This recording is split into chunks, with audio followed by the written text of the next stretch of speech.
श्रीसरस्वत्यै नमः। अथ श्रीसरस्वती स्तोत्रम्। या कुन्देन्दुतुषारहारधवला या शुभ्रवस्त्रावृता या वीणावरदण्डमण्डितकरा या श्वेतपद्मासना या ब्रह्माच्युतशङ्करप्रभृतिभिर्देवैः सदा वन्दिता सा मां पातु सरस्वती भगवती निःशेषजाड्यापहा। आशासुराशी भवदङ्गवल्ली भासैव दासीकृतदुग्धसिन्धुं मन्दस्मितैर्निन्दितशारदेन्दुं वन्दे रविन्दासनसुन्दरित्वाम्। शारदा शारदाम्भोजवदना वदनाम्बुजे सर्वदा सर्वदास्माकं सन्निधिं सन्निधिं क्रियात्। सरस्वतीं च तां नौमि वागधिष्ठात्रिदेवतां देवत्वं प्रतिपद्यन्ते यदनुग्रहतो जना।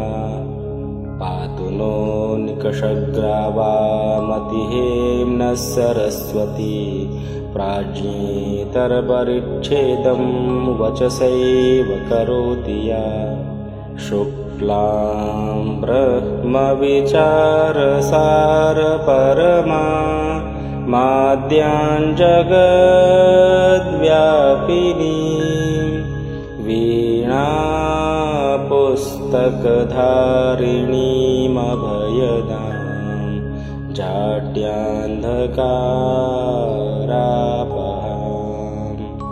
हस्ते स्फाटिकमालिकां च दधतीं पद्मासने संस्थितां वन्दे तां परमेश्वरीं भगवतीं बुद्धिप्रदां शारदाम्। वीणाधरे विपुलमङ्गलदानशीले भक्तार्तिनाशिनि विरञ्चि हरीशवन्द्ये कीर्तिप्रदेखिलमनोरथदे महार्हे विद्याप्रदायिनि सरस्वती नौमि नित्यम्। श्वेताब्जपूर्णविमलासनसंस्थितेः श्वेताम्बरावृतमनोहरमञ्जुगात्रे उद्यन्मनोज्ञसितपङ्कजमञ्जुलास्ये विद्याप्रदायिनि सरस्वती नौमि नित्यम्।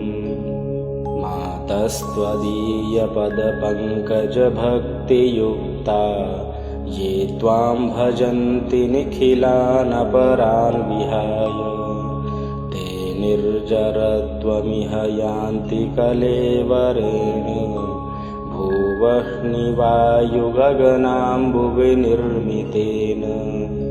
मोहान्धकारभरिते हृदये मदीये मातः सदैव कुरु वासमुदारभावे।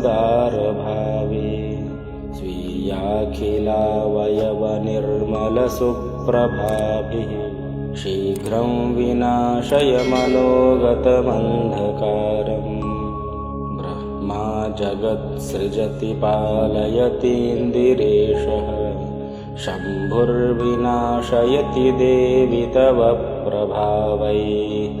न स्यात् कृपा यदि तव प्रकटप्रभावे न स्युः कथञ्चिदपि ते निजकार्यदक्षा। लक्ष्मीर्मेधाधरा पुष्टिर्गौरी तुष्टिप्रभाधृतिः एताभिः पाहि तनुभेरष्टाभिर्मां सरस्वती। सरस्वत्यै नमो नित्यं भद्रकाल्यै नमो नमः। वेदवेदान्तवेदाङ्गविद्यास्थानेभ्य एव च सरस्वती महाभागे विद्ये कमललोचने विद्यारूपे विशालाक्षी विद्यां देहि नमोऽस्तु ते। यदक्षरं पदं भ्रष्टं मात्राहीनं च यद्भवेत् तत्सर्वं क्षम्यतां देवे प्रसीद परमेश्वरी। ॐ इति श्री सरस्वती स्तोत्रं श्री सरस्वत्यर्पणमस्तु।